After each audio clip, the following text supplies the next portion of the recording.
I would describe my leadership style as people-centered.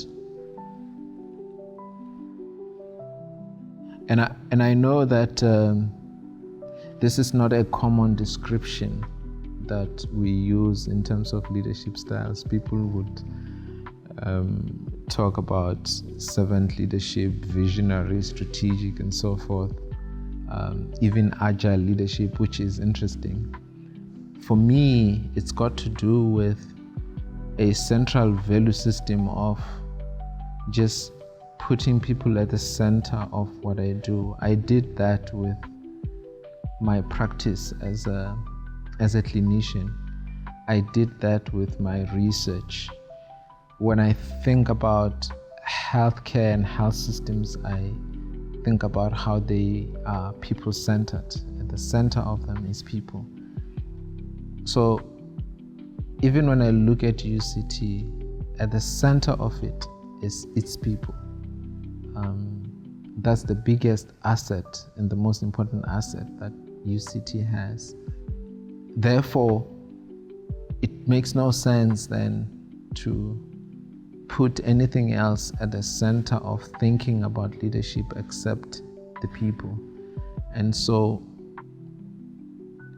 I then really believe that my leadership style has to be one that puts people in the center, adopts values of Ubuntu, and instill values of Ubuntu.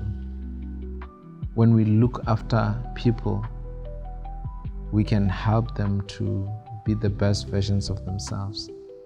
And that's what leadership in an academic environment actually requires. It simply requires that we enable people to be the best versions of themselves in whatever they do. And it doesn't matter whether they are academics, students, support staff, administrative staff. It doesn't matter. In whatever someone is doing, anywhere, you want them to be the best at what they do, to feel fulfilled,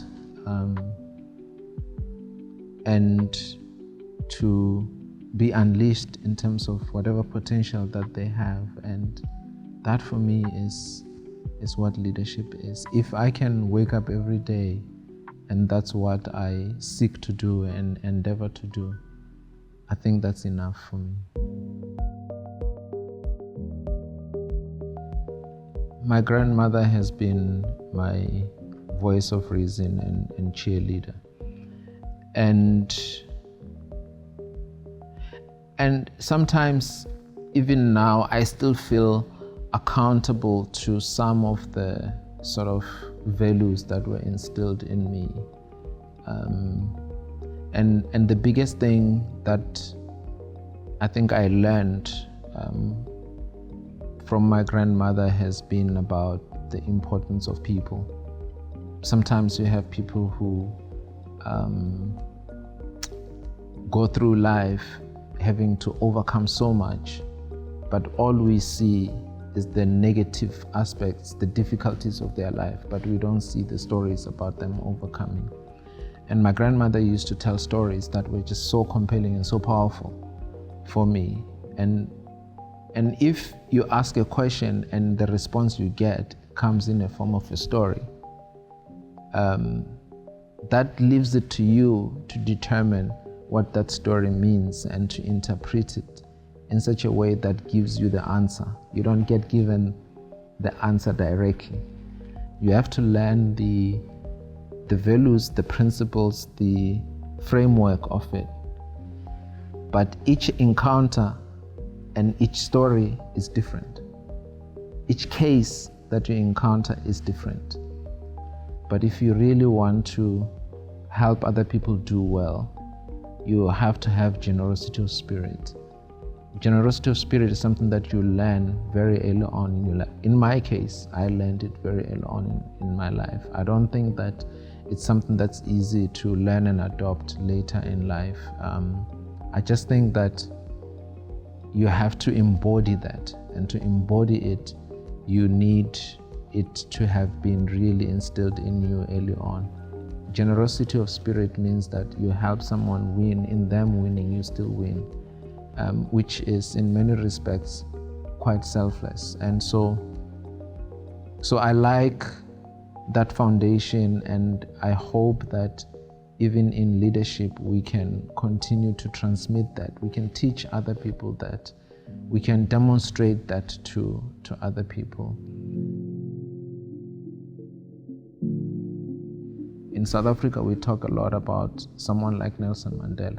That's what you see. I see generosity of spirit that characterizes the leadership style. You can call it servant leadership, you can call it many things, but that kind of leadership is the one that inspires us. And of course, growing up, I didn't really know Nelson Mandela, but when I saw him, what he did through his presidency in leading South Africa, there's something that is common with what I learned from my grandmother in terms of that sense of generosity of spirit, and I would characterize it like that. And if I have to teach someone else, that's what I would position it. That's how I would position it, so that they can understand that it's got a lot to do with giving to someone else. In South Africa, we talk a lot about Ubuntu. It's still hard for us to live the values of Ubuntu. It's hard for us to express what Ubuntu means in reality and practice. But if you really unpack it and look at it, it's really about the generosity of our spirit towards other people.